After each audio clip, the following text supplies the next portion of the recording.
دا په شریعت کې نشته چې ګنې که یو سړی وفات شو نو د هغه به کال پس خامخا برسی کې او کال پس به د هغه یادونه تازه کې. دا د شریعت څخه خاص حکم نه دی او نه دا د شریعت څخه قانون دی. لیکن بیا هم که یو سړی د شریعت یو قانون نه ګڼي، یو حکم نه ګڼي، یو لازم نه ګڼي او اوی چې یاره دا ورځ دا خو د حضرت عمر فاروق رضی الله عنه د وفات ته، نو په دغه مناسبت به زه د عمر فاروق تاریخ ته خلکو ته ذکر کړم، ځکه هغه یو اسلامي اقدار لري، اسلامي تاریخ لري او خلکو ته د هغې په ذکر کولو کې ډېره لویه فایده او رڼا رسېږي. حضرت عمر رضی الله عنه په مکه مکرمه کې بنو عدي او قبیله د په هغې کې پیدا شوې ده. د پلار نوم خطاب دی. هغه پورا د ده هغه تاریخ نه ذکر کوم، چیده یو څو خبرې درته کوم. په هلکانه کې مضبوط او تکړه هلک و. دومره تکړه و چې دې په هلکانه کې د دې منډو د ګوړدوړ اسونو ځغلولو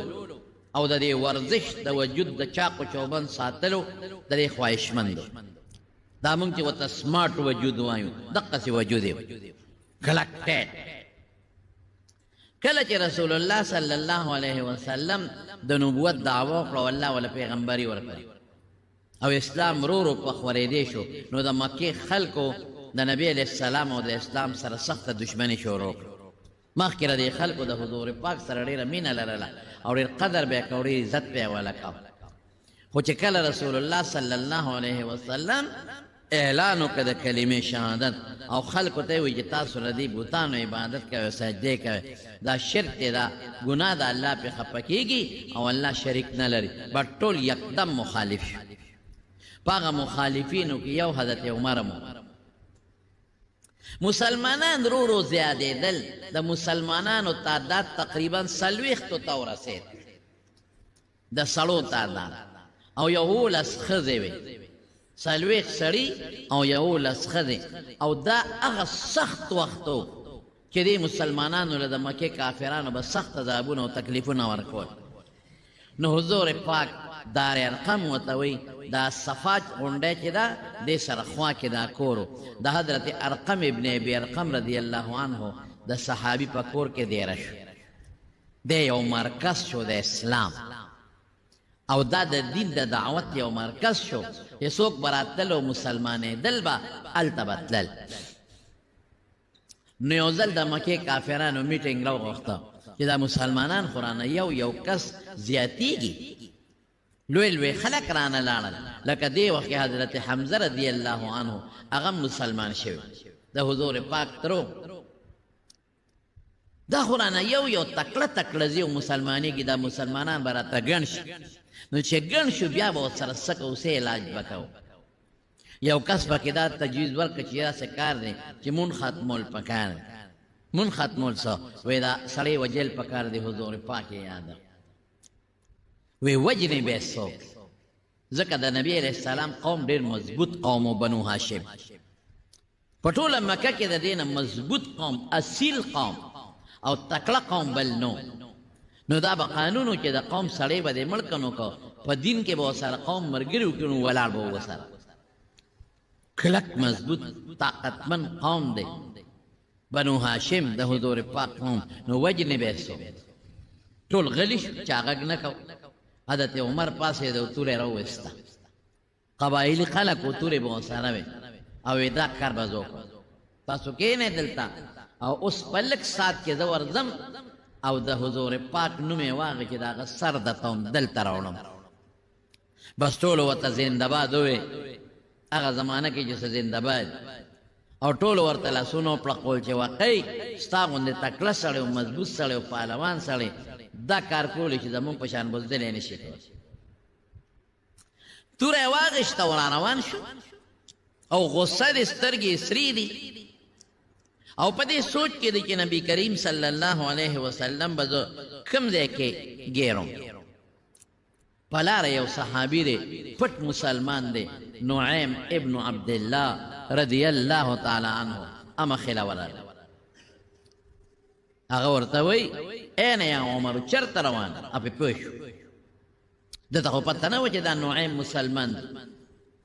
وی یره دا محمد وجنم نن یې نه پرېږدم صلی الله علیه وسلم بس نه د دې علاج هم دا دی چې دا ختم شي او دا توره مې نن راغښتې ده پرېږدم نه یا به زه مړ کېږم او یا به دې وجنم اخو پټ مسلمان و هغه ورته وی عمره په قلار کښېنه خلک دې پې ورچوي جګړه دله ګوري او د هغه د قوم مقابله ته نشي کولی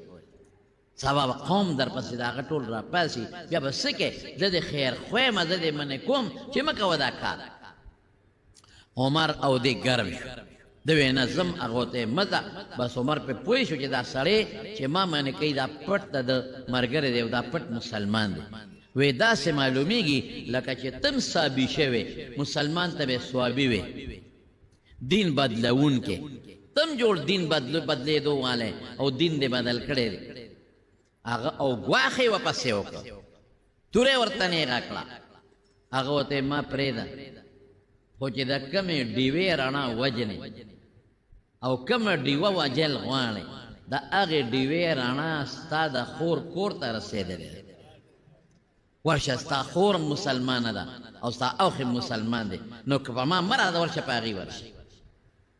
نو دا خو عربو دوی کې خو غیرت ډېر زیات و بس اراده بدله شو نیغ لاړ د خور کور ته د خور نوم یې فاطمه بنت الخطاب او د اوښې نوم یې زید ابن عمرو ابن نفیل هلته لاړ او اتفاق دا دی چې هغې دغه وخت کې په کور کې دننه ناست و دروازې بنده کړې وه او یو سړی وله راغلی یو صحابي هغه ورته قرآن شریف ښایي د هغه نوم حضرت خباب رضی الله عنه پټ په کور کې دننه دی چې دروازې له ورغی او غوږ یې کېښود نو د دننه قرآن شریف اواز واورېد وایي دا خو خبره ټیک ده دا خو دلته کې د هغه پیغمبر خبرې خو دلته کېږي د هغه چې کوم قرآن دی او کوم کتاب دی خو زما د خور کور کې لوستلی کېږي بس زر یې توره راواغېسته او د تورې په هغه موټی باندې لګیا دی او د دروازه په درز درز وی اواز کوي ور لرې کړئ تاسو صابیان شوې ور لرې کړئ اوښې پوه شو چې عمر خو راغی هغه استاد ته وی حضرت خباب ته وی ته مهرباني وکړه کوټې ته ننوځه ځان پټ کړه چې د کټ لاندې یو ځای کې پټ کړه پتا غزار ونه کړي او زه یې اوښې مودی خور ده مونږ به سره راکاږو مونږ نه شي وجلی چې دی ورننوته نو د اوښې ته زید ابن عمرو ابن نفیل هغه ته دا د ړومبنو مسلمانانو نه او لس کسان چې حضور پاک د هغې نومونه اخیستي په یو مجلس کې مبشرین بالجنت تېره جنت زیری شوی دی شاټلیس ورته وایي لس کسان ټول صحابه هغې متعلق راځي رضی الله عنه ورضو عنهم چې الله پاک رضی الله عنهم د دې نه راضي دي علما د دې نه معلومه چې ټول جنتیان دي لیکن شاټلیس چې ورته وایي د لسو کسانو نوم حضور پاک په یو مجلس کې اخیستی دی یو پکې د حضرت عمر د اوښې دی زید ابن عمرو ابن نفیل یو پکې دی او د حضرت عمر فاروق رضی الله عنه په نوم هم پکې دی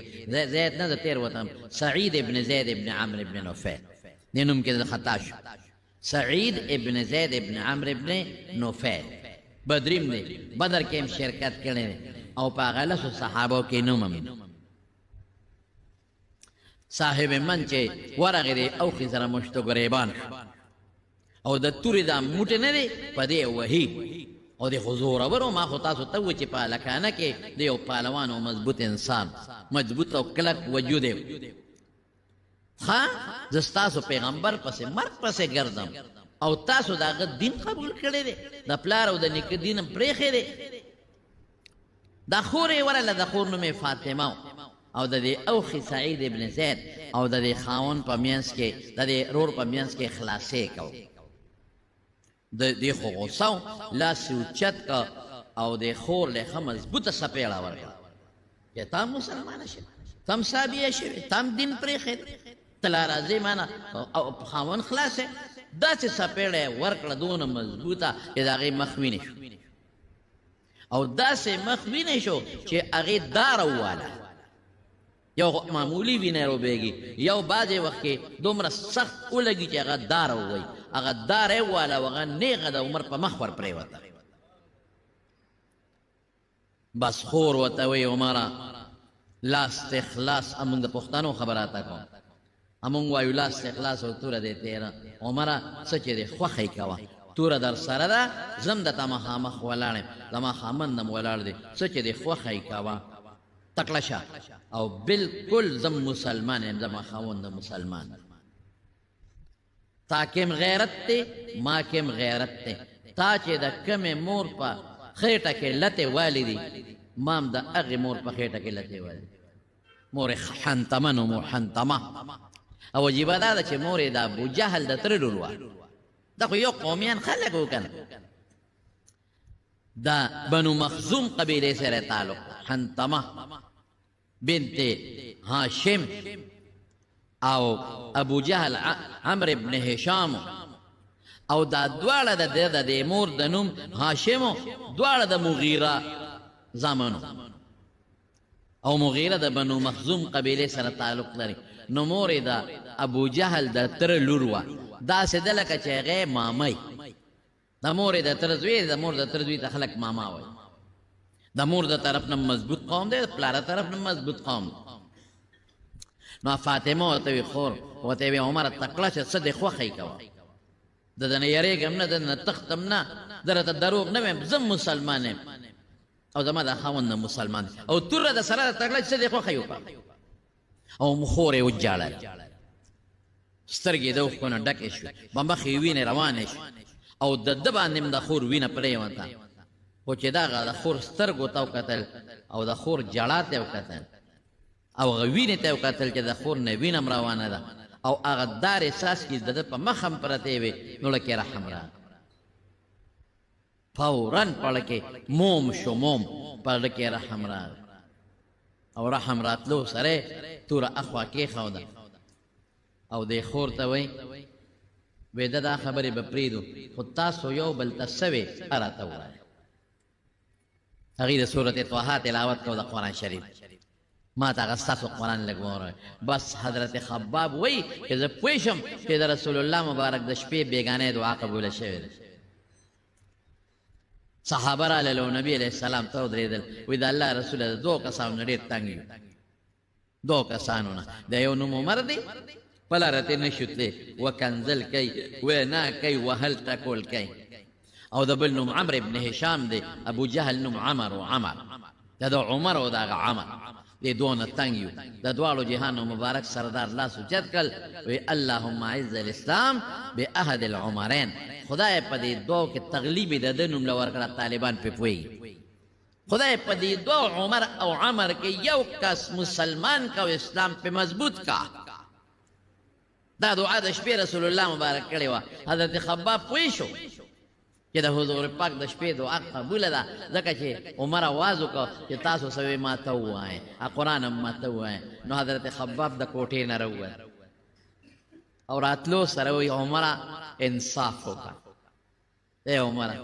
تا نه د انصاف توقع لرم د انصاف تمه نه لرم انصاف وکړه ته چې د کوم سړي په مرګ پسې روانې زما قسم په خدای چې هغه بېګا تا له د خدای په دربار کې جړلي دي او دعا یې کړې ده د هدایت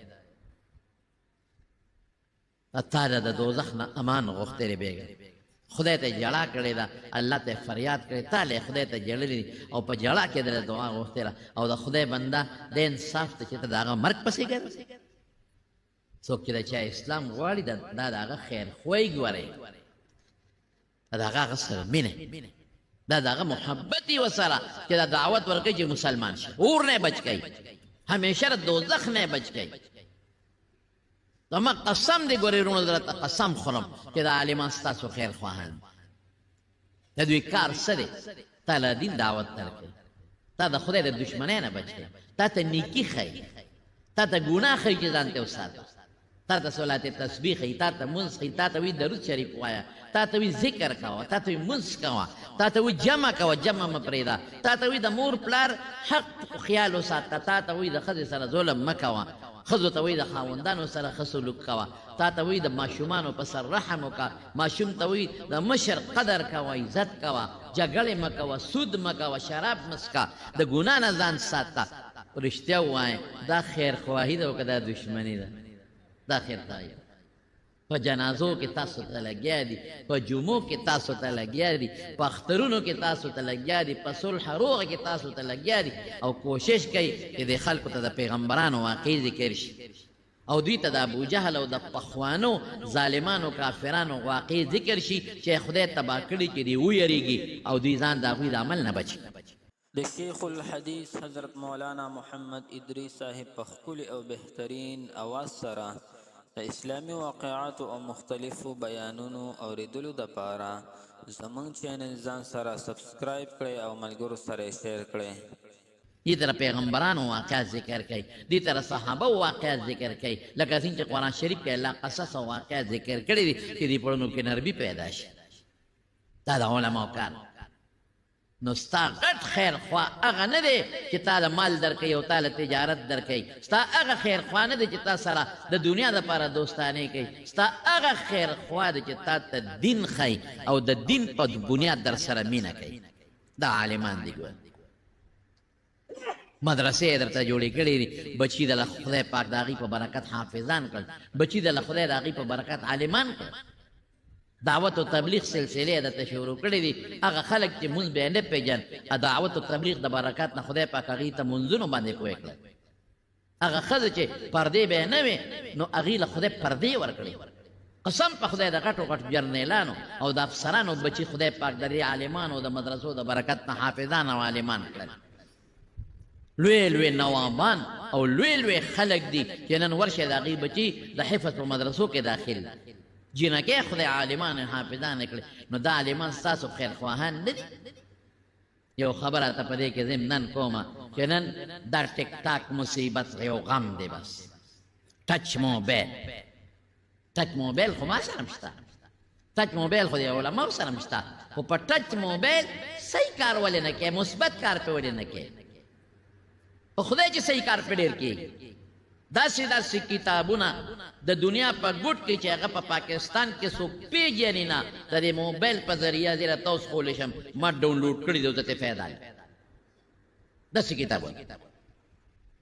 چې هغه د لندن په کتابخانو کې هم نشته، او چېرته په مصر کې مخطوطات یو مخطوطه د خط لیکلی شوی یو کتاب د عقایدو سره تعلق لري، پرون ما له مخې له راغی مې ځان ته ډاونلوډ چې هغه لا پرست هم نه دی راغلی. یو لوی عالم د ابوالحسن اشعري شاګرد هغه لیکلی لا پرست هم نه دی راغلی. مخطوط دی، مخطوط د مصر په اسکندریه کتابخانه کې او چاته فوټو اخیستې او په نیټ یې ورکړی. دا فایده دی واله د دین دفاع پې وکړه چې کم باطل خلک دین پورې ټوقې کوي د هغې مقابله پې وکړه. دین پې خلکو ته ورسوه، قرآن پې خلکو ته ورسوه، سنت پې خلکو ته ورسوه، د علماو د تقاریرو نه صحیح کلیپونه والو خلکو ته ورسوه. نیمګړی نه، نیمګړی کلیپ نه، بعد یې نیمګړی والي فساد شو جوړ دي. خپل تجارت پې مخکې وکړه، خپل د دنیا کار پې مخکې وکړه، د خپل دکان اشتهار پې مخکې وکړه، د خپل تجارت پې وکړه. نو نن سبا ټیک ټاک څه چې دی بربنډې ښځې پکې خلک یو داسې تبۍ شروع به دی ټیک ټاک. جنکۍ بربنډې کړې، هلکان یې بربنډ کړل. هلکان او جنکۍ یو بل سره دوستانې او یو بل سره د دې په برکت باندې تعلقات جوړ کړل. ډېرې جنکۍ د دې ټیک ټاک په وجه خپلو خاوندانو طلاقې کړه.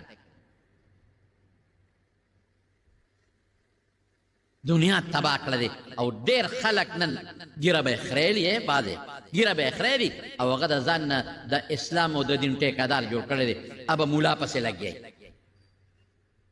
دا خو زمونږ د خولې نه کله کله د ټوکې خبره مو دي،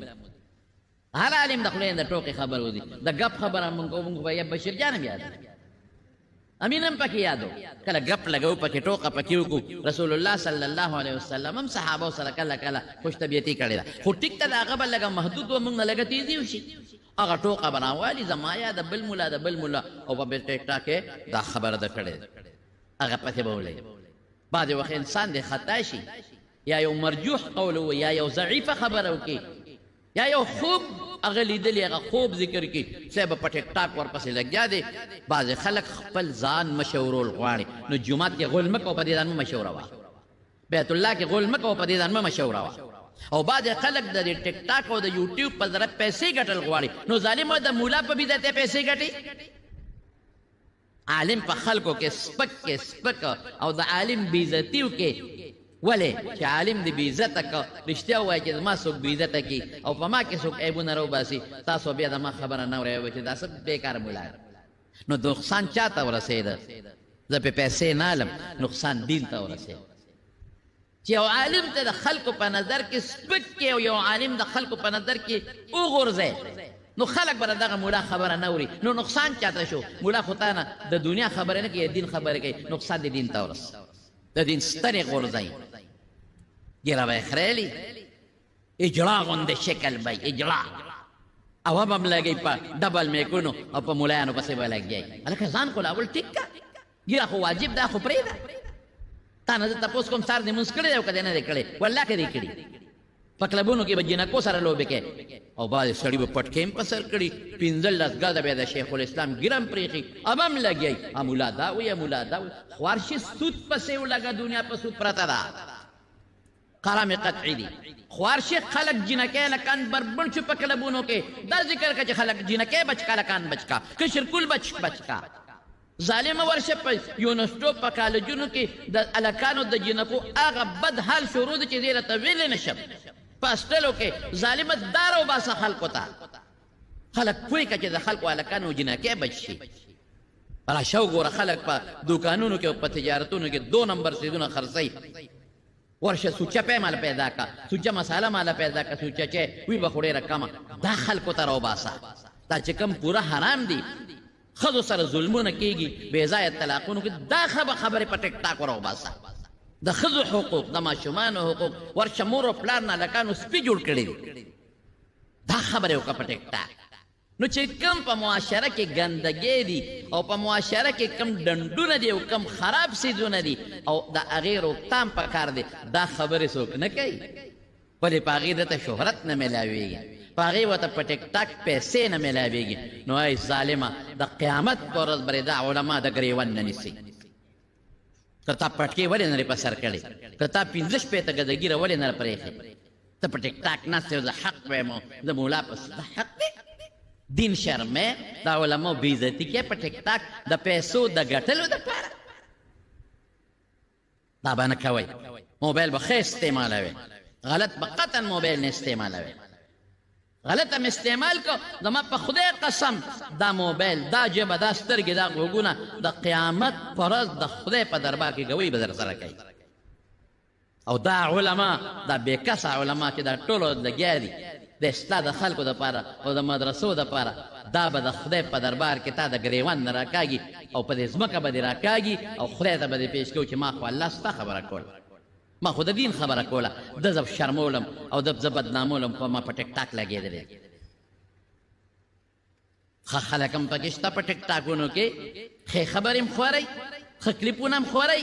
او بعد یې پکې لا بل چلو کې ما به یو خبره کړي په نیمه کې به یې ووایي قرآن شریف کې الله فرمایي لا تقربوا الصلاة وانتم سکارا مونځ ته مه نږدې کېږئ په داسې حال کې چې تاسو په نشه کې یې ځکه چې سړی نشې ګړې وړې نو دا یو ټکي ته راولي چې الله خو په قرآن کې چې مونځ ته مه نږدې کېږئ لا تقربوا الصلاة هغه سکاره پرېږدي نشې والا ټکي نیمه کې وواو دارنګې د یو ملا به نیمه کې خبره ووایي او په ټیک ټاک به یې وروغورځوي او ما به سمه خبره کړې څوک به مې یاد کړې نی هلته به بل ملا پکې ما سره مخامخ ودرئ او د هغه په مخ به چرخی راکاږي او وایي به چې پلانکي د پلانکي اپریشن کوي هلکه زه ډاکټر یم که زه سرجن یم چې د خلکو اپریشن کوم زما څه کار دی زه د ټولو علماو قدر کوم زما د ایمان دی چې هر عالم چې په ناظره ښیي په جومات کې په خدای چې دا زما زه یم چې ښکل مې کړی چې ماشومانو ته ناظره ښیي ناظره دا هم لوی مقام لري چې تا ته امامتي درکوي صرف امام دی دا هم د لوی قدر خاوند دی چې کم تا ته مدرسه چلی د هغه په کور کې ستا خویندو لوڼو ته قرآن ښودلی کېږي په خدای چې دا هم د عزت خاوند دی زه د علماو بد نه او نه د علماو پریشرونه کوم او نه علماو پسې خبرې کوم زما خو د ایمان دی چې کوم عالم د دین خدمت کوي دا زما د سر تاج دی تاج خیر خبره نه لرې لاړه ورونو خو لیکن حضرت خباب ورته سوي حضرت عمر ته وی عمره خیر خوا مه وجنه ته چې د چا وجلو پسې دی په الله قسم چې هغه بېګا ستا دپاره الله ته جړلی دي او ستا د ایمان سوال یې کړی دی په دې سره نور هم لږ نرم شو وی ښه ماته وښایه که نه تاسو څه وې تا خور ته وی خور ورته وی نه تعالی هغه نشم درکول هغه قرآن شریف ته پلیتې نو وی زه څه وکړم وی لامبې زر غسل خانې ته ننوت په ځان یې کوزه منګې راوړم او ویې لامبل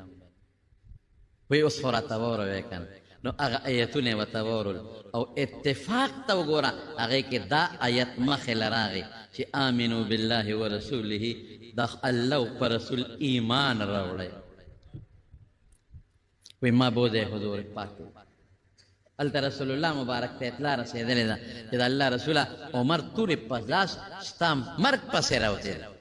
تورې په لاس او حضرت حمزه رضی الله عنه توره واغېسته او د دار ارقم مخې ته ودرېده حضرت حمزه هم پهلوان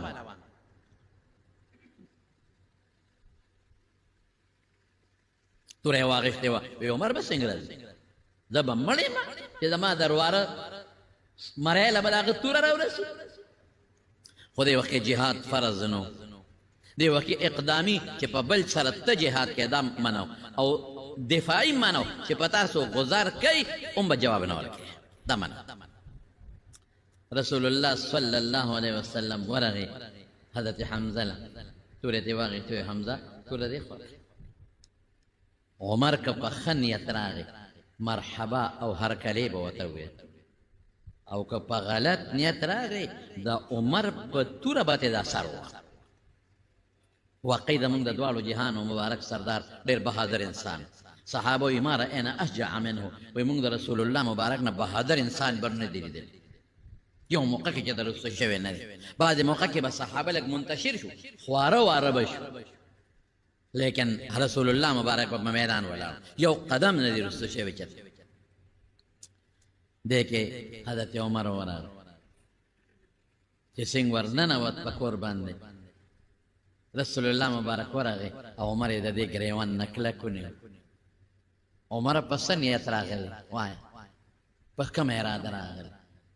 هغه وی د الله رسوله د اسلام په نیت د ایمان په نیت فورا لكلمة شهادة أشهد أن لا إله إلا الله وأشهد أن محمدا عبد الله ورسوله دا گوئیکم چې الله یو د شریک نه لري ته محمد ته صلی الله دا خدای بنده او دا خدای رسول د عمر نه چې وروسته بیا تپوس وی عمر چې د رسول الله مبارک لاس تا ګریوان راغی دغه وخت څه کیفیت و څه حال قسم په خدای چې د حضور پاک لاس زما ګریوان راغی د سر د ویښتو نه خپو پورې خولې خولې شو اسلام میړه کې نورم مضبوط شو عمر دا ته څه دا خو څه خیر خوا دی کفر و شرک لري بچ کوي دا ته څه دا کیفیت زما له رال شیخ اوس پور زما پړ کې نشته فوراً حضور پاک سره چې څومره صحابه په دار ارقم کې ټولو د خوشاله نه الله اکبر او په مستدرک د حاکم کې د حدیث شته او په ابن ماجه کې شته ابن ماجه کې موږ ګورې دا شته کہ حضور پاک فرمائے استبشر اهل السماوات باسلام عمر کہ دلتا صحابہ او بل مبارک باد ورکی مبارک چھے عمر مسلمان او پسمانونو کی فرشتے او بل مبارکی ورکی رسول اللہ مبارک وینا مبارک مبارک خوشحال چھے عمر مسلمان مراد رسول اللہ اللہ اکبر نورو خلقو دا پیغمبر ارادہ کردے پیغمبر دا عمر ارادہ کردے کہ اللہ عمر مسلمان کا مراد رسول اللہ صلی اللہ علیہ وسلم نو پا ایمان باندے پس اسمانونو کے فرشتے یو بلتا مبارک باد ورکے یو بلتا خوش علیہ زیر ورکے تجیبہ کیفیت تے یو سلویختم مسلمان شو سلویخت مخیری نا یو سلویختم مسلمان یو لسخدت مخی مسلمانان دی پر تعداد کے لگے اختلاف شتا او بیا ورطو سرا پیدا اللہ رسول دین کو حق دے اسلام یا عمر بالکل اللہ پسجا پیغمبر لے گئے اگر چې دا خلق په دشمنی کوي دا خلق را سره مخالفت کوي والله چې دا الله رښتونی رسول وی دا خو چې حق دی نو بارو میدان عمر ماته لا حکم نه دی شوی نه وضو مسلمانان ورسره ووتل حضور پاک دوه صفه جوړ کړل دوه قطاره دوه لاین د یو لاین په سر حضرت حمزه ودرو او د بل لاین په سر عمر ودرو او رال البيت الله خلقو قتل چې عمر خو مونږ لېږلی دی د پیغمبر په سر پسې اخو هغه دی د مسلمانانو لیډینګ کوي اخو د مسلمانانو د صف مخکې د قطار په سر کې ولاړ دی او بیت الله لراله او بیت الله کې توره داسې وړقوله که څوک مې پیژني خو ټیک ده که څوک مې نه پیژني فانا عمر بن الخطاب زه عمر بن الخطاب زوی یم ما ایمان راوړی دی د حضور پاک سره او که چا کې زوري را میدان ته دي شي او د بیت الله په مخ کې په زوره لومبۍ کلمه دوی چې اشهد ان لا اله الا الله واشهد ان محمدا عبده ورسوله بعض علما وایي په دې وجه ورته د فاروق لقب ورکړی شي د حق او د باطل په منځ کې فرق راوستونکي حق ښکاره کوونکي او صحابه څه وایي مونږ ډېر کمزوري وو ډېره جزان و ډېر بې کسه وال به خلکو به وهلو تر هغې پورې چې عمر مسلمان شو چې دی په کم ورځ مسلمان شو اسلام مضبوط شو مسلمان مضبوط شو ما وی ولې حضور پاک دعا کړې ده اللهم اعز الاسلام باحد العمرین خدای په دې دوو کې یو مسلمان کو اسلام له عزت او غلبه ورکا د اسلام غلبه پیراله د اسلام حالت او بیا د هغې نه پس چې کله هجرت کوي حضور پاک صحابو ته وی لاړ شئ مدینې منورې ته هجرت وکړئ پټ پټ به صحابه تلل یو به پټ پټ ورته ولې چې مکې کافرانو پرېښودل که نه هغې خو دا فیصله کړې چې حضور پاک وژنو لیکن حضرت عمر چې ځي نو راغی د بیت الله طواف یې وکړو تورې سړی تورې داسې وړقوله ای خلکه عمر هغه کس نه دی چې پټ ځي هجرت کوي زه ښکاره روان یم هجرت کوم که چا کې زوري میدان ته دی شي کولاو لاړ مدینې منورې مدینه منوره کې بیا د رسول الله صلی الله علیه وسلم سره ټول جهادونو کې شرکت کړی بدر کې پیش مخکې د بدر په قیدیانو کې او یا کسان قیدیان چې کله ونیول شو هغې کې مشوره کېده چې دې سره څوک او هغه ټول پکې د مسلمانانو نږدې خلک اوسئ د رسول الله مبارک پکې تره دی عباس یو یې پکې زوم دی ابوالعاص د حضرت ابوبکر صدیق رضی الله عنه پکې زوی دی د حضرت علی رضی الله عنه پکې رور دی عقیل ترې دی عباس د حضرت عمر پکې ماما داسې خلک دي چې هغه ټول نږدې دي چا پکې رور دی چا پکې زوی دی چا پلار دی چا تره دی دا ټول نیولي شوي دي مشوره کېده د قیدیانو سره څوک اکثریت دا فیصله وکړه چې د الله رسول وجنو یې نه زمونږ تربوران دي زمونږ وروڼه دي زمونږ څوک چا پلار دی پکې چا زوی دی پکې وجنو نه خدای مې مسلمانان پیسې به ترې والو جرمانه به پرې کېدو پیسې به ترې والو هغه پیسو باندې به مونږ د جنګ دپاره سازو سامان والو جهاد له زمونږ به په کار شي دا رې د حضور پاک خوښه شوه خو لا فیصله یې نه وه کړې عمر سر ښکته کړی عمر وایي تا خو څو نه وې وی د الله رسوله زما په خبره ماسې عمل نه کېږي څه له ویم وی نه ته خو خبره وکړه که نه دا خو مشوره ده مشوره کې خلک د غله نه خبره راوباسي بیا چې اکثریت څه وایي په هغې به فیصله کوو ته څه وی وی زه خو دا وایم چې دا خوشې پرېښودل نه دي پکار دا د اسلام او د دین دشمنان دي دا ټول وجل پکار او داسې به یې نه وجل چې د چا پکې څومره نږدې رشته دار دی هغه وجني زما پکې ماما دی او ډېر نږدې ماما مې دی ما سره ډېره مینه د ماشوم یې لوی کړې زه به هغه وجنم په الالو مې او د حضرت علي پکې رور دی عقیله به خپل ورور لال ابو بکر به خپل زوی لال او د الله رسول ستا پکې تره دی عباس او یو دی زوم دی ته به دا دواړه وجنې چې موږ الله ته وښایو چې ګوره ستا په مقابله کې موږ هېڅوک نه منو نه ماما پېژنو نه زوی پېژنو نه تر پېژنو حضور پاک مسکی شو ورته یې عمر ډېره سخته خبره دی ډېره سخته خو هغه سره صرف یو کس د عمر سره په دې په دې رایې کې نو ټول وی چې نه پرېږدي او فدیه ته یې اخلي نو یې پرېښودی او فدیه ته یې باندې شته لیکن قرآن شریف د حضرت عمر د رأی مطابق نازل شو ما کان لنبی ان یکون له اسرا حتی یسخن فی الارض خلاصه دا چې پیغمبر له مناسب دادی چې قیدی دی اونه ونه دا وجل پکار مطلب دا چې د عمر رأی هغه صاحب او ټیک وجل پکار بهر کې فرونو په دا س تاریخ د عمر دا برته ان شاء الله اند جمعه کې ویم ان شاء الله العزیز خدا نن ورځ د حضرت عمر فاروق رضی الله عنه د وفات ورځ ده نو په دغه مناسبت د جلیل القدر صحابي دغه څه مختصر چې د خبرې درته کوم د عبرت لپاره او ستاسو سره تسلی لپاره او ستاسو د ترغیب لپاره ولې چې همدا میاشت د دې لومبې تاریخ د حضرت عمر رضی الله عنه د وفات ورځ ده او د هغه مرګ د مسلمانانو دپاره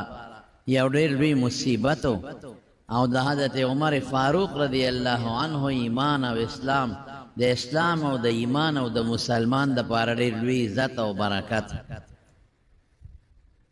ځکه د حضور پاک وینا ده دی نه دی ویلی چې الله عمر مسلمان کې دی نه دی ویلی داسې لفظ یې راوړی دی چې جامع لفظ دی خدایا اسلام ته په دې دوو کسانو کې په یو عزت ورکې غلبه ورکې هغه څوک شو هغه حضرت عمر فاروق نو چې اسلام له غلبه شو نو ایمان هم پکې او د اسلام دپاره خپل طاقت استعمالول هم پکې رالل او مقصې وشوه چې خدای پاک د دې عمر په ذریعه او په برکت اسلام له ډېره ترقي او ډېر لوی عزت او غلبه ورکړه صحابه په خپله وی تر څو چې عمر ایمان نو راوړی نو موږ ډېر کمزوري وو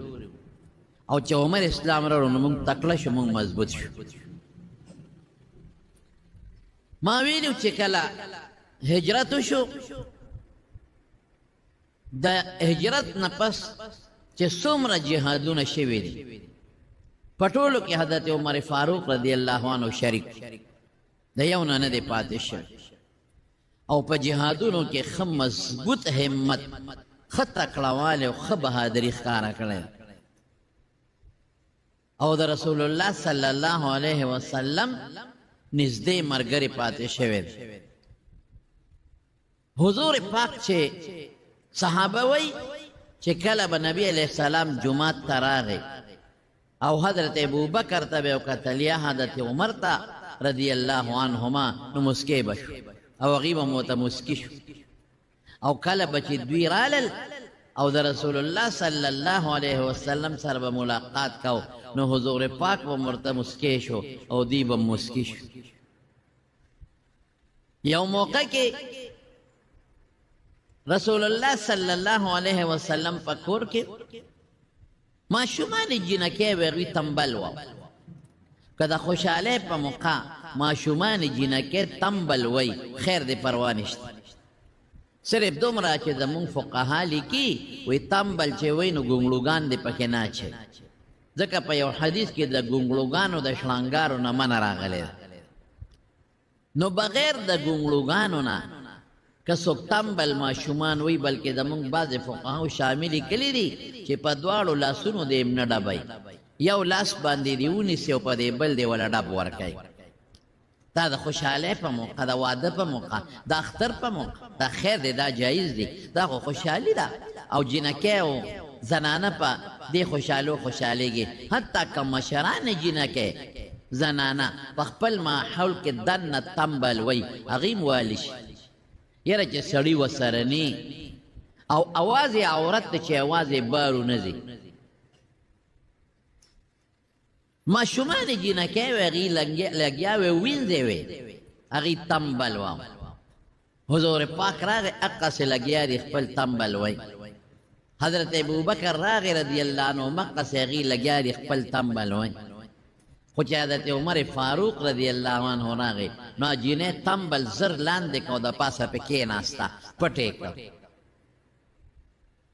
رسول الله صلی الله علیه وسلم او فرمایل وی عمره وی ته چې کم ځای ته راشې نو شیطان هم دنه تختی دا د دې یو طالبان ورته فضیلت جزئی وای دا مطلب نه چې د حضور پاک نه تختی او د ده نه تختی دی د هغه د هغه هیبت اظهار وکړو چې ستا دومره هیبت دی وی دا د زه ناستم جینۍ تمبل واو نو تمبل خو ټیک ده چې جایز دی لیکن دا شیطان د دې شیطان خوښي شیطان بیا دی جنکو ته چې شابه سندرې ورسره ووایي شیطان ورته بیا وایي اواز هم اوچت کې شیطان ورته بیا وایي ګډام ورسره شروع کې نو دا چونکې جایز خو دی خو د دې نه وروسته نور فسادونه جوړېږي نو ځکه شیطان د جنکو او د ماشومانو پړونو کې دا غلط سوچونه بیا اچوي د عمر هیبت ته اشارت دی د هغه روب ته اشارت دی د هغه دبدبې ته اشارت دی چې تا له خدای روب درکړی دی تا له خدای یو دبدبه درکړې ده وی زه ناستم د جنکو تمبل وم ابوبکر راغی مغسې تمبل وم او چې ته رالې نو فورا تمبل لاندې کو د پاسه پې کېناسته یو ځای کې دقسې جنکې وي دا حبشانې ماشومانې او په لاره کې لګیا دي ګړیږي او تمبل وی خو وینځم دی او ماشومان هم د جنکې دي او درومبې زمانه هم ده ورو ورو بې ادب زده کو نو تمبل یې وم دې کې حضرت عمر فاروق رضی الله عنه راغی نو منډې کړې هغه جنکو تختې دی نو حضور پاک وفرمایل وی انساني شیطانان او جنی د ابلیس بچی شیطانان وی دا راته ښکاري چې په دې کوڅو کې منډې تړلې وی وی عمره تا سره به چته شیطان په لاره نه ملګري کېږي او که ملګري شو نو لار به دنه بدلی بلې ته به وړي دا څومره لوی منقبت دی او د حضرت عمر فاروق رضی الله عنه عزت دی دا د پیغمبر په دعا چې حضور پاک فرمایي خدایا عزت ورکې غلبه ورکې د عمر په لاس اسلام لا نو د اسلام غټ دشمن خو شیطان دی ابلیس او د هغه بچي نو د عمر روب په الله ور قایم کړه د روب په ور واچي یو ځل بیبیانو د حضور پاک نه څه څیزونه غوښتل مطالبې یې کولې خامخا د ښځو فطرت دا دی چې ښه جامه غواړي او کالي غواړي او پیزار غواړي دا د دې فطرت دی یو جوړه به وي او بله به غواړي تاسو نه ګورئ په دې ودونو کې ښه بکس به د جامو ډکي او چېرته لرې وادي د ترور د لور د ماما د لور بلکې لرې هغه پښتنو خبره په دوربین کې خپلي او تا ته به وایي مال یو درې څلور جوړې جامې راوړه او هغه جامې هم داسې جامې نه یو به په شل زره او په 10,000 او په 15,000 روپۍ کېږي ښځې ستا خو جامې جوړې شته که نه په دې دومره نورو څه کې نه دا چې یو ځل څوک واچوي نو بیا یې نه اچوي الله خدایه مونږ خو یې لاچو چې وشلېږي او زړې شي او ښځو ته دا یادې مې ګورې مونږ ته دا یادې نه مونږ ته د خپلو ښځو جامې یادې نه او هغوی ته یادې دا جوړه مې پلانکي وخت کې اچولې وه او دا ښځې دا جوړه په پلانکي وخت کې اچولې وه او دی پلانکي وخت کې اچولې وه او دی دا او بیا چې وادي نو دا جوړه دا د برات ته د جنج او دا د واده دروازې ده خو د واده پر ورځ جنجي که نه نه هغې له به ځان له جوړی او دا د نکریزو د شپې ده پکې او دا ورپسې د میلمنو دروازې ده او دا د ولیمې ده او دا د خپې ارتې ده او دا د خپې تنګې ده ځان له قصې پېسې جوړې کړي سړي غرق او تباه کړه او په دې کې ملا خوشحاله نه مینه او دا بشیر جان په دې کې هم ښځه غواړي د خدای نه یک وخت غلی کښېنه یو جوړه یې د وابې چې دوه به واچې بیا به په ترخ کې ګوتی د جامو نیولې او ښځې له بیا راوړي او خوند به لا ده وکړي چې هلته یې راته بار راوغورځوي چې دا دې ما له څه راوړل ورشه نور یې راوړه او ګرمي ده بیلی نو د ښځو فطرت کې دا څیزونه پراته دي رونو دا ګوره د هغې زمانې نه دا خبره شروع ده د حضور پاک نه څیزونه غوښتل نو چې خلک شیخ غواړي نو خامخا اواز پورته شي نو اوازونه پورته رسول الله مبارک ورته ناست و خندلې وه دې کې حضرت عمر رضی الله عنه راغی چې راغی ټولې چپ شو منډې یې کړې یو خپل کور ته تلو بل خپل کور ته تلو بل خپل کور ته تله دا ام سلمه رضی الله تعالی عنها را د رشته داره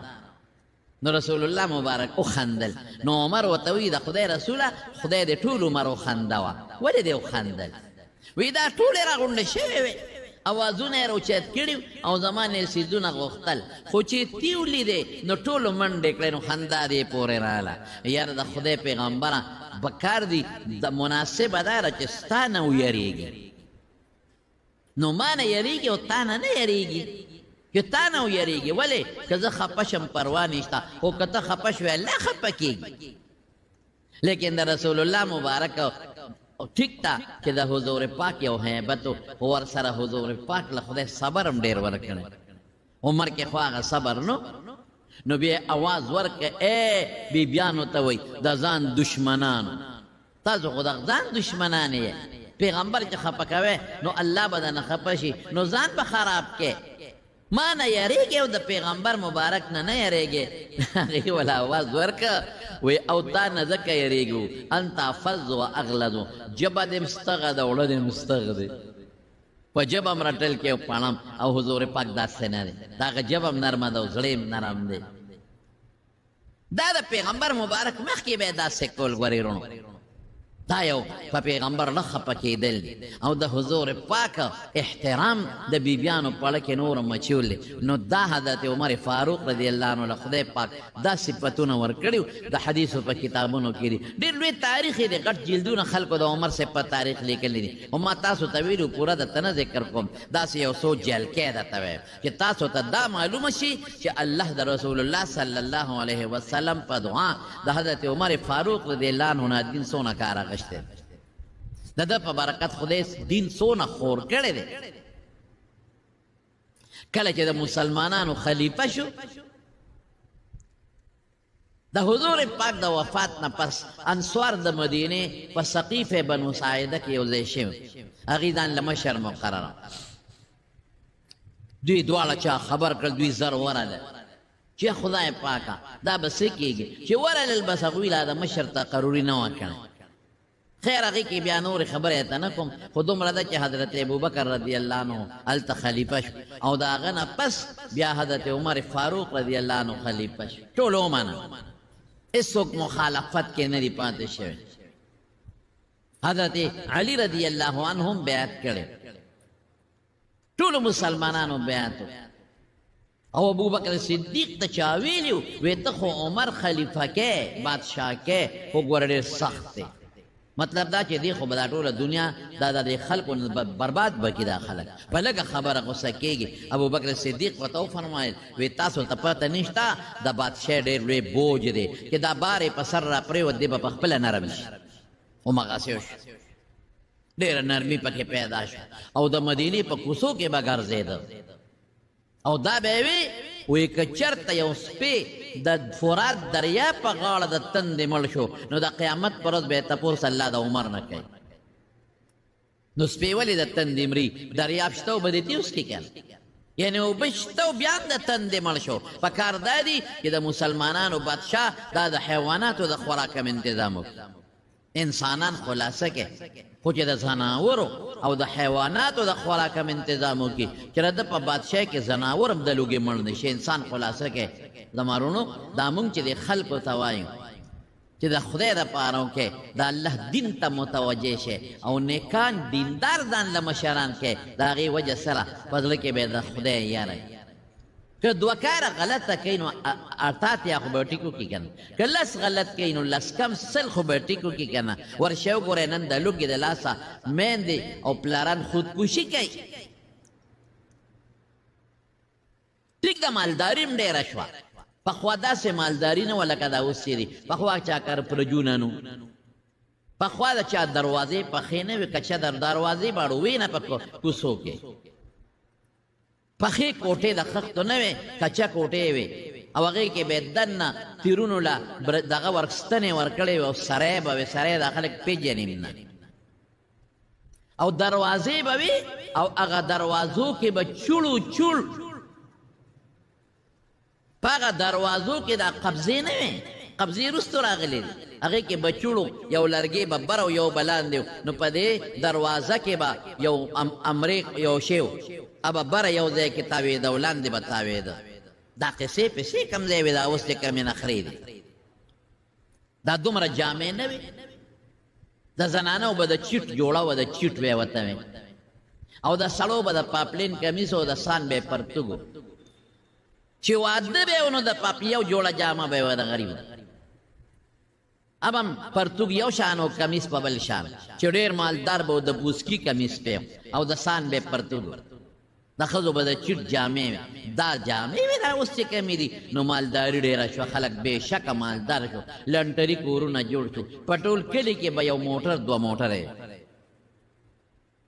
زمونږ په ټول کلي کې دوه درې موټرې وې اوس خدای پاک په کور کې که درې روڼې درې موټرې وله خدای ورکړې موټر سیکلې خدای ورکړې هر چال ښه خبره ده د خدای نعمتونه دی الله دې هر چاله ورکړي حج له چې به خلک راتلل دوه څلور کسه به راتلل په خدای چې دی په دې سړک به ورته خلکو سیرې اچولې او دروازې به خلکو جوړې کړې اوس عمرول هم خلک ډېر دي او شکر دی حجونو له هم خلک ډېر دي نو مالداري ډېره ده لیکن وروڼو یو ټکې پکې واورئ غربت هم بیا ډېر دی داسې خلک هم شته چې د هغې غریبانانو د روزۍ درک نه لري د وړو بوجۍ ته محتاج دی په ډېرانونو په خدای مې دې قسمي په ډېرانونو خلک زړې ټوکړې راغونډوي او کاغذونه راغونډوي او خرڅوي دا د بدر ودې راغونډوي ډېران له خو چې څوک ورشي نو سپېمې پټوي او نن په ډېرانونو ماشومان بچې ګرځي واړه ماشومان ګلان ماشومان هلکان او جنکۍ او بوډاګان او د ډېران نه ډوکې راغونډوي خرڅوي زړې ټوکړې راغونډوي او اخبار ما دا بچې څه کوې په دې وایي کاک باباجي دا خرڅوم بوډا سړی و ډېر زیات داسې غریب راپېده داسې لاسونه راپېدل او په ډېران لګیا او د هغې نه یې شیدونه راغونډول دلته راشه باباجي دا څه کوې وی دا راغونډومه یو زړه بوجۍ و د سیمټو په هغې کې اچول په دې څه کې وی دا راغونډوم دا خرڅومه ولې بابا څه مزدورۍ وی پاپړې خرڅوم خو څوک نه علي ښځه د ماشومان بچي دي هغې له دا انتظام روان ډېران باندې خو زما دا خیال دی چې داس غریب خو سوال هم کولی شي سوال نه کوي دا غیرتي دی یعنې راشئ نن هلکان او جنکۍ په بازارونو کې ګرځي او سوال کوي مالدار خلک دي مالدار او د پیسې د ډېروالي دپاره نن په کوڅو کې ګرځي او سوالونه کوي او دا په ډېران ګرځي ماشومان او د ډېران راغونډول کوي دا غیرتي دی سوالونه نه کوي خو دا نار دی غریب دا د بچي نار دی دا د واړه نار دی ډېر خلک مونږ له راشي یاره جي چې ته کور بني چې مونږ پکې ودغه شو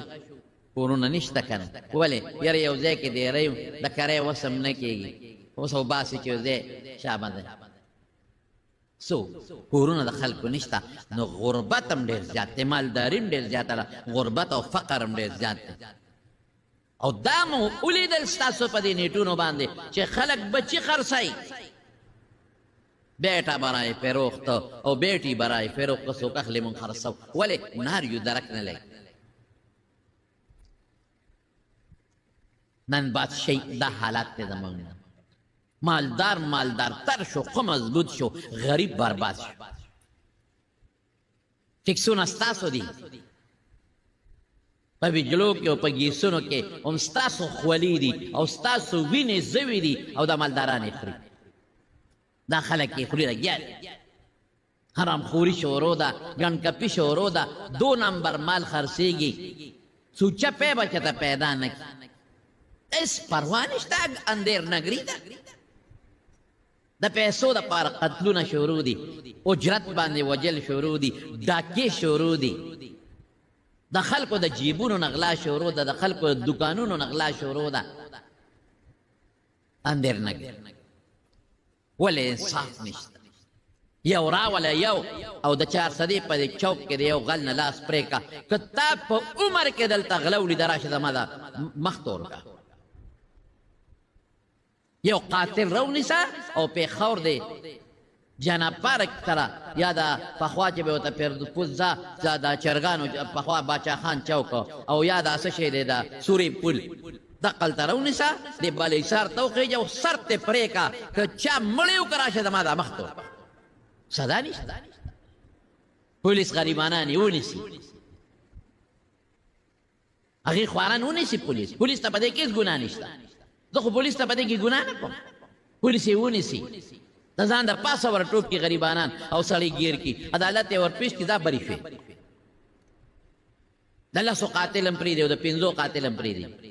پولیس وایي ما کانسل چې دې نیسمه سبا راته برید ته وایي د تاڼۍ مخې ته ماته ګرځي ولې ونیسم رنګې هاتو گرفتار شي رنګې هات اقرار هم وکړي عدالت ته ځه بس بری عدالت ته ځه او بری هلته یې پرېږدي که لومبۍ عدالت وله سزا ورکړي دویم یې پرېږدي که دویم سزا ورکړي دریم یې بری کړي انصاف نشته غټه خبره ده ګرفت شته پولیس یې نیسي انصاف بره نشته هغې په ځان لوبې وکړي غریبانان په کور ورتلل او هغې زنانه پولیس هم بوځي او ونیسي خو چې هلته عدالت ته بوځي ځه ما برې کړې تاړو سره کړي نه لري هلکه دا سړی چا مړ کړ ده چې نه دي کړی دا معلومات وکړه جج صاحب که نامړ چا کړ زه ده نه دي کړی مړ چا کړ مړ حضرت عمر فاروق رضی الله عنه فرمایي وایي که په یو مړي کې د صنعا ښار ټول شریک شي په زرګونو خلک صنعا ښار کې دي او دا ټول د یو سړي په مرګ کې شریک شي وایي دا ټول به دوړه کوو مسلمان وینه ډېره زیاته خوږه ده خدای په نس په خدای مې قسمي په حضور پاک فرمایي وایي مه کوه ګورې یو موټی وینه د ځان او د جنت په منځ کې رکاوټ مه جوړوه یو موټی وینه نن د 100 روپو دپاره او د 1000 روپو دپاره او د کنال دپاره او د مرلۍ دپاره مسلمان لګیا دی مسلمان وجنه انصاف نشته حضرت عمر فاروق زمانه کې د شوی وی داسې کنه حضور پاک فرمایلی وي داسې وخت به راشي چې د کوفې نه به یوه ښځه را روانه یوه ښځه او مدینې ته به راځي او یمن ته به ځي اس یره به پېني صرف په دې به یریږي چې شرمه حمله ونه کړي او باقي د انسان یره به نه صحابه وایي مونږ ولیدله دقسې یو ښځه را روانه وه دا په سوونو زرګونو کیلومیټره مزل یې کو ما سوا د الله نه او د شر مخ نه د هېچا نه نه یرېده امن راغی سکون راغی اطمینان راغی نشته امن د خدای نظام نشته د الله قانون نشته قرآن باندې عمل نشته نقصان ټول د انصاف په دغه ځای کې تا ما بری کړ هلکه دا څلور چې وجلې دي نه ده نه دي کړی ښه ده نه دي کړی نو چا کړی بل سړی پیدا کړ دا ستا ذمواري 10 کاله به کیس چلېږي نن تاریخ دی او سبا تاریخ دی او شل چې د خلکو د سترګو نه دا شی وځي او د خلکو د سترګو نه دا خبره یېره شي دله نه خطر بری شه ځه او بیا چې بری شي خلک مبارکۍ راوړي مبارک ولې څلور یې وجلې دي که هغه لمزم دلمزم چې کوم وجلی شوی دی هغه لمزم هغه سره م زما همدردي ده او چې چا وجل کړي دی هغه لمزم تا سره م زما همدردي ده دا زما کار موږ تاسو دا کار دواړو له مقتول سره چې چا د هغه وارثان دي هغه ته م وایو ډېر بد د سره شوي دي زه سره تاله رالم او قاتل لم ورځو یاره بد دغه یې سزا ورنه ښه دې کړي منافقه د منافقت دور دی په مونږ کې بنیاد دا دی حضرت عمر فاروق رضی الله تعالی عنہ به د مدینې په کوڅو کې ګرځېده شکر ستا بادشاه حکمران هر څوک کې دی خو دې ګرځي که نه معلومات دی وایي که نه کوڅو کې به ګرځېده او معلومات پیدا سې ګرځېده خلک به یې کتل یو ځل د مدینې منورې په کوڅو کې ګرځېده لاړ یو صحرا ته ووت غلام ورسره دی صحرا کې ګوري یو زنانه ده او ماشومان دي هغه ورسره جاړي راځه که نه هغه غلام ته وایي بچې دا زنانه دلته جاړي چې ورغه نیمه شپه ده خیمه لګېدلې ده هغه زنانه ته وایي دا ماشومان ولې جاړي وایي دا وږي دي او زنانه کټوې دېشکې کټوې باندې کړې ده هغه زمانه یې کټوې وې نو وایي دا خوراک وله زر ورکه که نه وایي دې کې خو څه نشته نو یې دا دې ولې باندې کړې ده په اور باندې وایي دې کې کاڼي ماڼي پراته دي وایي دا ماشومان پې غلومه د دوی سوچ دا دی چې راله څه پخی نو که دا جړی غلی شو چې ته خوب وله ورغې هغې نه پېژن چې دا عمر فاروق دی ورته یې وي امیرالمؤمنین له ولې نه راځې بادشاه له چې دې بچو له دله غم وکړي دا ماشومان دي د لوږې مري او ته ویله تشو بو کې سمسی وی خوټکۍ غولی په دې اوده کې ښځه ورته وایي د قیامت ورځ به یو د عمر ګریوان او زما لاس وی خدای ته به راکاږ وی عمر بس دی ویرېده وجود یې وبوږنېد هغې خو نه پېژنده وی عمر د نه څه خبر دی خبر یې که که نه چې بیا در نه کړي نو بیا شکایت الله ته کوه وی چې عمر ما نه ځان نه خبري بادشاهي ولې کوي زه به یې نه خبرو ما نه به ځان خبره غلام ته وی شابه راځه هغې ځان سره په مخه کو بیت المال ته لاړ یو غټه بوجۍ ډکه کړه سامان او غلام ته یې راپشی که او ورته وی نه امیر المؤمنین زه ستا نوکر غلام یم دا به توړې که زه به وړم ما ته یې راپشا کوې نه د قیامت په ورځ به زما بور باج توړې که زه به وړم راپشی غلام یې وی په خدای بار چې څوک پړ نه شي وړی هغه بعضې سړي وي غټه بوجۍ وړی شي او بعضې دروند سړي وي هغه 15 دړی هم نه شي وړی بلد غلام وی چې بوجۍ په اوږه کړم بلد خو نو وي دا خپې به داسې کږې وږې تلې راتلې یو ویړه بوجۍ هلته وغورځوم وبکې ستا امیر المؤمنین بوجۍ به یو شي دا زمونږ امیر المؤمنین دي که نه د مسلمانانو بادشاهي د مونږ لوټونه ورکړي دي او ځای ته م رسولي دي یو پسې بوجۍ امیر المؤمنین پلان کې شریفه امیرة المؤمنین پلان کې شریفه ښځه هم پکې امیرة المؤمنین سړی هم پکې امیر المؤمنین دا ټول ګن خفه کېږې ما بهر کې زمارونو هغه ځای نه چې یو ویړله بوجۍ کټوۍ ووینځله او په هغې کې هغه سامان وامان واچو او پخی اور نه بلیږي پوکې ورکوي غلام وی په خدای چې هغه منظر مې اوس هم یاد دی چې هغه لوګي به د عمر د دې ګیرې نه پورې را پورې وتل لا وتل کټوۍ وله پخه کړه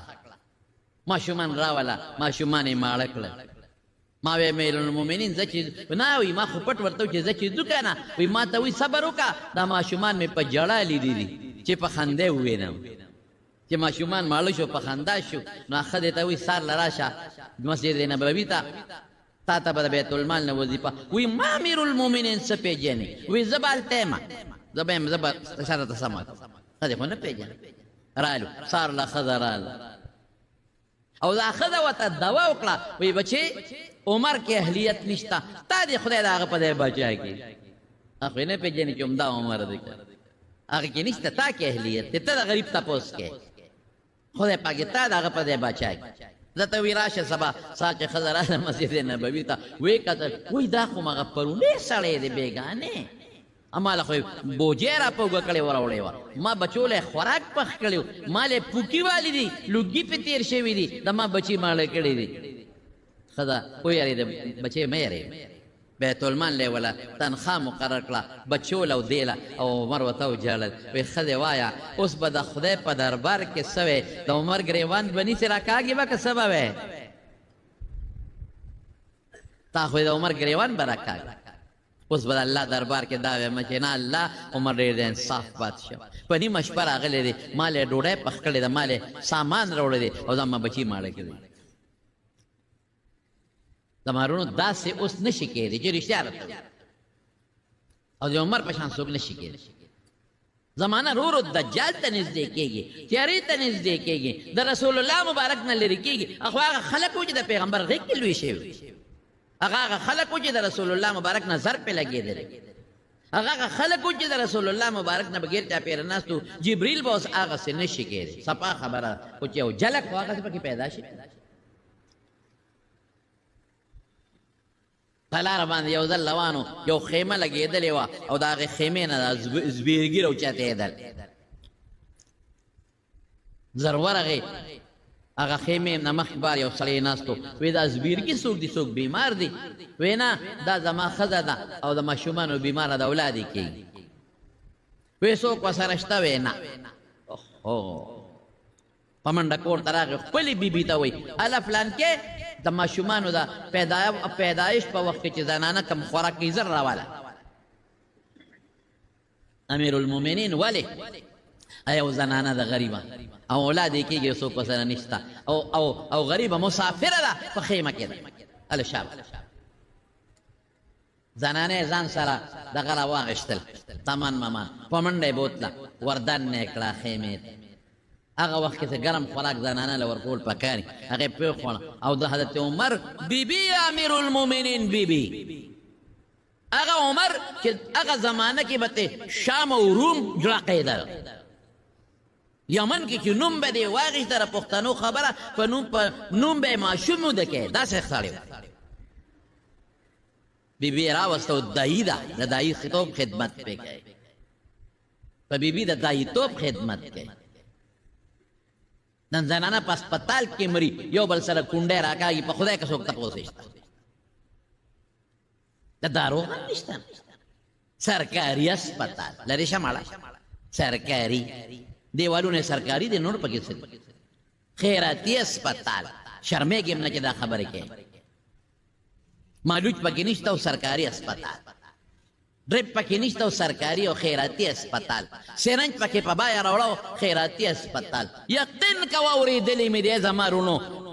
رحم نشته د مونږ پړونو کې هم خفه کېږي ما مونږ یادو بادشاهانه ویادو خو مونږ پړونو کې هم رحم نشته اورېدلې مې دي چې سړی مړ دی دننه په اپریشن تیټر کې لیدې مې نه دي خو اورېدلې مې باوثوق مې اورېدلې دي سړی مړ دی ښځه مړه ده ډاکټران وایي څه چلو شوی مړ شو وایي صبر وکړه وارث ته غږ مه کوه چیټې ولیکي د پیسو هله شابه سړی دی خطرناک دی دا دارو په منډه را رسوه زنانه دی خطرناکه مړی غریبه ادما ښه ده هله شابه دا دارو په منډه را رسوه دارو پې راوړي د زرګونو روپو دارو پې راوړي هلته میلاو دی هغه دوکاندار سره دا بیا واپس غله ورکوي خرڅوي یې پې هله زر راوړه شابه مخامخ دوکان نه زر راوړه غریب په منډه یي چې زما ښځه به جوړ مخکې ښځه مړه پرته په منډه کې زما پلار به جوړ شي پلار یې مړ پروت دی په منډه کې زما زوی به جوړ شي پیسې په زرګونو لګوي او دارو راوړي دارو والا راوړي دی یو خوشحاله شي د کوم دوکان نه پلان کې نه هلکه دا به یو څه بیا پیسې به دې راوړي بیا لږ ساعت پس ورته وایي خفه نه شي مونږ خپل وس وکړو خو ستا پلار مړ شو زوی دې مړ شو ښځه دې مړه شو مړه دا مسلمان دی لرې شه ته مسلمان او دا به په مولا رالګي مولا داسې مولا داسې تبلیغی باندې رالګي تبلیغي داسې او تبلیغي داسې په شیخ به رالګي شیخ داسې او شیخ داسې په اجي به رالګي اجي داسې او اجي داسې منځ کې ستا دغه حال دی دا ستا ډاکټر دی دا ستا سرجن دی لکه د خدای یره نشته قسم په خدای زما رونو چې په دې زړه کې چې دا ما پې ګوته کېښوده د خدای یره نی که ته ایمان تېر کړه راشه د ما په دې مخ لاړ وي تو نه به تېرېږي لکه د خدای یره پیدا که د قبر یره پیدا که د آخرت یره پیدا که ایمان تېرول څه آسان کار خو نه دی په ګاونډ کې د ګاونډي د لوږې مرې او ته به ایمان مانه تېرې تمہاری تا دے ہوتے ٹابات چکرے لگے تسیلونه کې موټر پسې دوی ملې پلاټ پسې پنځه ملې بنگلې جوړې خوا کې د یتیم د لوږې مري خوا کې د کونډې رونډې درک د ډوډۍ نه لګي زکات هم کو ورکې د هغې ګزاره پې کېږي دام در کې نشته زه به ایمان تېروم او زه به جنت فردوس ته ځم او مونږ ورته دواله بیله کوو خدایه پلان کې له جنت فردوس ورکې ځه مړه ستا جنت فردوس ټیکهدار راغلی دا عمر فاروق ښځه یې بوتله دی توپ کوي د هغې ښځې له خدای هلک ورکه بچی یې ورکه هغه ځای نه یواز ورکه امیرالمؤمنین مبارک شه ستا د مسافر رور زوی وشو ښځې چې واورېدل وایي ښه امیرالمؤمنین دی هغه او ته د هغه ښځې په هغې دومره هیبت راغی چې د ولادت هغه نورې مرحلې مو ته الله اسانې کړې سړی ورته وایي امیرالمؤمنین معافي غواړم ما خو نه مې پېژندل تا ښځې زما ده ښځې د دیتوب خدمت وکړه وایي دا زما فرض دی نه مې وکړې ما نه به الله د قیامت پر ورځ تپوس کړه او سبا بیت المال نه راشې د دې وظیفه دله مقرر کړه بیت المال کې د ماشوم تنخوا مقرره وه د کونډې تنخوا مقرره وه د یتیم تنخوا مقرره وه د مسکین تنخوا مقرره وه د عام مقرره وه د خاص مقرره بیت المال و زما استان بیت المال دی تاسې به ګرځېدې په دې کې څوک د لوږې مړ نه شي څوک د تندې مړ نه شي و دا د رسول الله صلی الله علیه وسلم دعا ده چې خدای اسلام له غلبه ورکړه په دې دوو کسو کې په یو او هغه د عمر په سر باندې هغه قره راووته د دواړو جهانو د مبارک سردار دعا یو ځل نه سو ځله حضور پاک فرمایلی دی ابو بکر فی الجنه جنت ته به ابو بکر، عمر فی الجنه جنت کې وی، عثمان فی الجنه جنت کې وی، علی فی الجنه جنت کې وی، طلحه فی الجنه جنت ته به ځي، زبیر بن العوام فی الجنه، عبد الرحمن بن عوف فی الجنه، سعد بن ابي وقاص. دا لسو کسو صحابو نمونه غشتي دي، شارټ لیست وته وي په یو مجلس. دا یو ځل نه څو ځله. او د شهادت پیشنګویي مولا ورکړې حضرت عمر فاروق رضی الله عنه. دا خود په غر ولاړ دی او د غر داسې جړق وکړه، زلزلې وواله. رسول الله مبارک ولا خبره وغورځوله راوبروله، وی اسکن احد غلی شه، تا ته پته شته چې څوک در باندې ولاړ دي؟ انما علیک نبی، یو پیغمبر، و صدیق ابو بکر، و شهیدا